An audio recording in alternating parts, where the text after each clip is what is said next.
Oi, meu nome é Caleb, eu sou aluno de Engenharia Agroindustrial pela Universidade Federal do Rio Grande, São Antônio da Patrulha, e esse semestre eu estou fazendo a cadeira de controle de riscos à saúde e ao meio ambiente nas agroindústrias. Para essa cadeira, o professor responsável pediu que a gente visitasse alguma agroindústria e fizesse mapeamento dos riscos dentro da agroindústria. Então, nesse vídeo eu vou explicar um pouquinho o que é mapa de riscos, como é que ele é feito, quem é o responsável por fazer, e depois eu vou mostrar o mapa de riscos que eu montei dessa agroindústria. É uma agroindústria de produção de rapadura, paçoca e outros produtos do gênero. Então, vamos lá. Então, primeira coisa, o que é o mapa de riscos? O mapa de riscos é a representação gráfica, através do layout da empresa, onde vai ser sinalizado quais riscos estão associados a quais atividades dentro daquela empresa. Ele deve ser elaborado pela Comissão Interna de Prevenção a Acidentes, que é estabelecida pelo próprio empregador. Tanto a elaboração do mapa de riscos quanto a constituição da CIPA devem seguir as normas regulamentadoras específicas. Não existe uma norma específica para elaboração do mapa de riscos, então cada atividade dentro da empresa vai ter uma norma regulamentadora associada que vai determinar como aquele risco vai ser tratado dentro da atividade produtiva. As normas regulamentadoras que definem o tratamento dos riscos e a maneira como eles devem ser representados dentro do mapa de riscos são as normas regulamentadoras de 1 a 36. Elas podem ser acessadas com facilidade porque elas não são NBRs, elas não são normas feitas pela BNT, não são normas pagas. São normas que possuem efeito legal, então elas têm que obrigatoriamente ser seguidas e podem ser encontradas com facilidade na internet. A norma que designa como a CIPA deve ser constituída é a norma regulamentadora de número 5 e os demais riscos são distribuídos entre as normas de 1 a 36. O governo tem vários manuais ou comentados dessas normas ou resumos que são para facilitar o entendimento tanto da norma quanto para facilitar a elaboração do mapa de riscos. Eu usei um desses guias do governo, depois eu vou colocar o link aqui em algum lugar ou o endereço se alguém quiser acessar, para facilitar a minha construção desse mapa de riscos. Os dois guias que eu usei são as NRs de 1 a 36 comentadas, um compilado delas, e outro guia que eu usei é um guia do governo de Goiás, um resumo, na verdade, que explica o que é o mapa de riscos, para que serve e como é que deve ser feito. Então, eu vou citar alguns pontos desse guia para dizer o que eu tive que analisar dentro da empresa para poder identificar e elaborar o mapa de riscos. Então, para a elaboração do mapa de riscos, existem 6 etapas orientadas, recomendadas, sendo que a última é a própria elaboração do mapa de risco. A primeira etapa é eu conhecer o processo de trabalho realizado naquele local, que eu acho que é o básico. Conhecer como é o processo de produção daquilo que está sendo produzido dentro da indústria. A próxima etapa é identificar as medidas preventivas existentes e a sua eficácia. Por exemplo, se eu tiver risco alto de incêndio dentro daquela indústria, se eu estiver lidando com álcool potável ou combustíveis, eu tenho que obrigatoriamente saber quais são as medidas de prevenção contra incêndio existentes e se elas são eficazes ou não para minimizar ou atenuar o risco de incêndio. A próxima etapa é identificar os indicadores de saúde dentro da empresa. Essa é mais uma parte de conversa. Essa é mais uma parte de conversa com os funcionários e com os gestores, porque a pessoa que fizer isso ela tem que identificar do que os funcionários se queixam mais. Por exemplo, na questão da ergonomia do trabalho, se tem dores nas costas ou se a ventilação não é adequada, e conversar com os gestores também para ver se já ocorreu algum acidente dentro daquela indústria devido a alguma coisa. Depois é conhecer os levantamentos ambientais já realizados no local. Normalmente o pessoal da indústria já tem um arquivo com isso. E finalmente a última etapa é elaborar o mapa de riscos.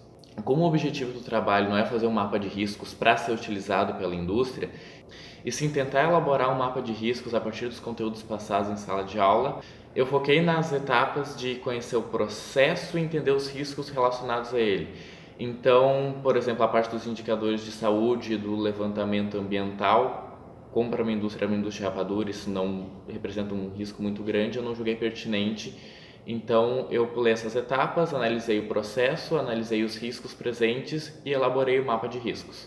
Conhecer o processo envolve entender o que está sendo feito, então é uma fábrica de rapadura, Eles compram a matéria-prima, a glicose, o amendoim e transformam no produto deles. Entender quais materiais são utilizados, eles usam tachos, eles usam batedeiras, eles usam mesas de resfriamento onde a calda do produto vai ser depositada para esfriar e depois ser recortada.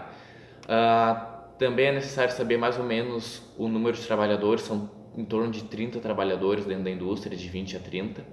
São trabalhadores predominantemente do sexo masculino e que exercem atividade pesada, porque eles têm que cozinhar a matéria-prima que é trazida, depois segurar os tachos e virar em cima da mesa e esperar resfriar.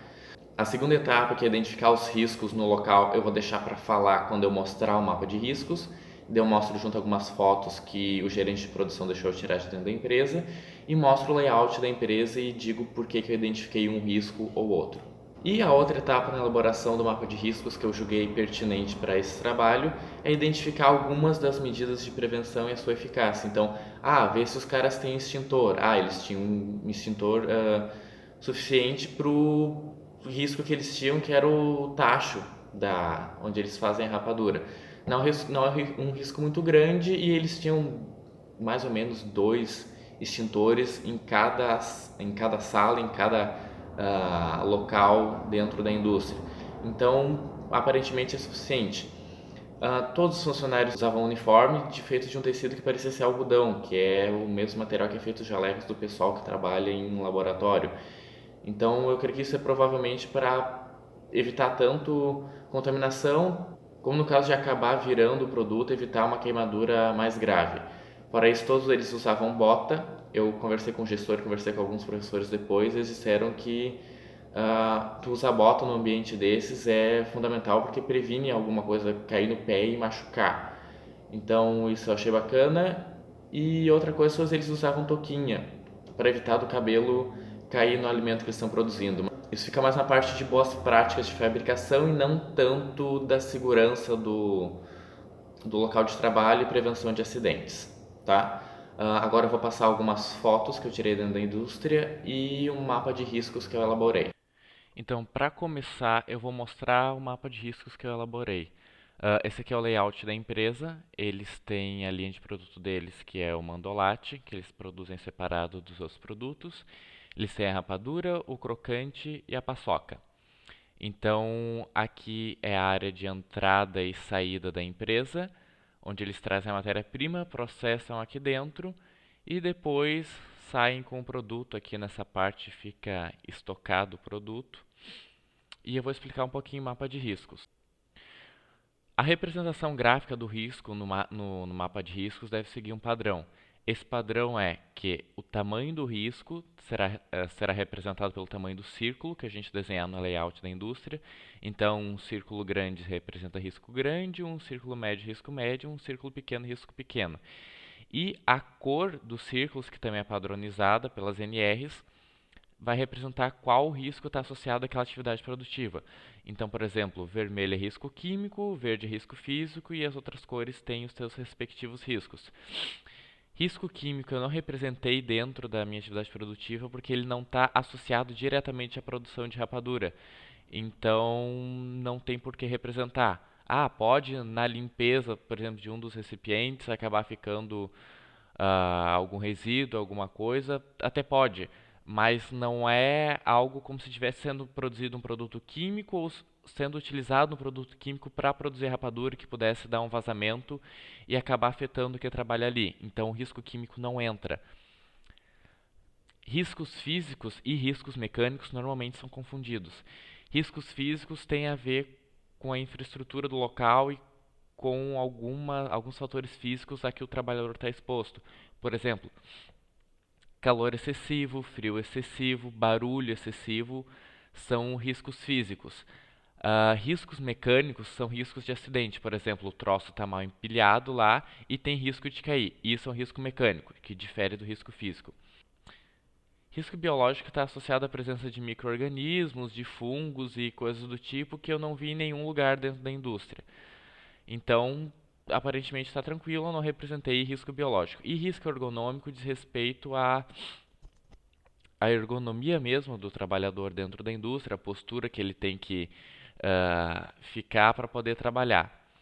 Então, para vocês entenderem, aqui na entrada e na saída, que na verdade é uma coisa só é dividido por essa parede aqui, eu representei o risco ergonômico e o risco mecânico.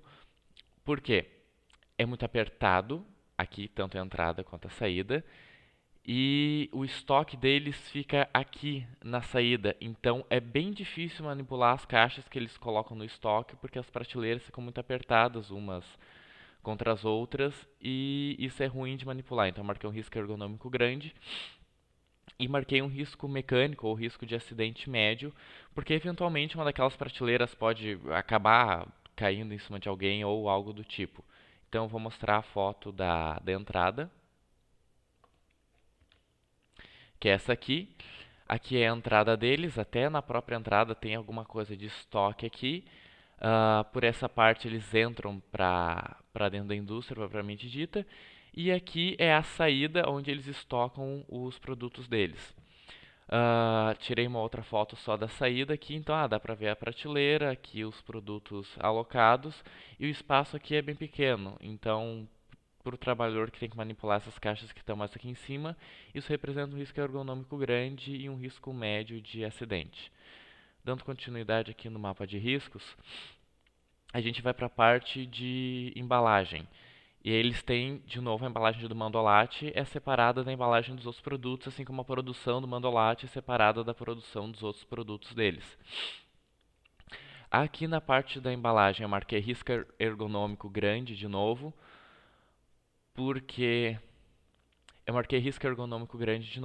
nessa máquina aqui, onde o funcionário fica, eu não identifiquei direito a entrada da máquina, mas ele fica como se fosse cercado por várias mesas aqui e pareceu que é meio ruim de trabalhar aqui a questão da postura dele. Não tem muita mobilidade, então isso acaba representando um risco ergonômico.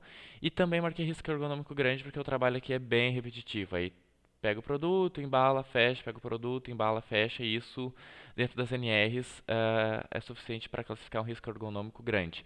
Marquei um risco de acidente pequeno porque quando eu mostrar a foto vão ter algumas caixas empilhadas aqui, mas não é nada como era aqui na entrada e na saída.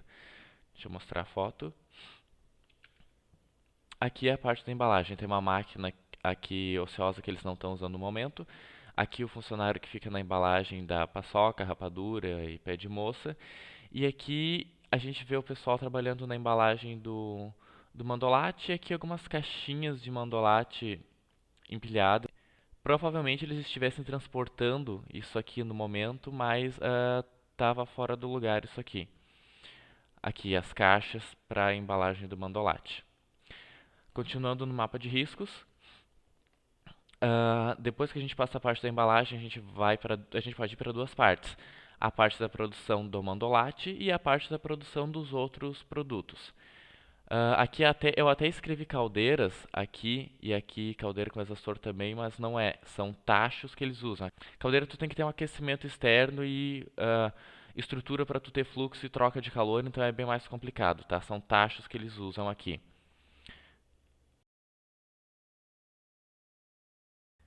Aqui é a parte da produção do mandolate.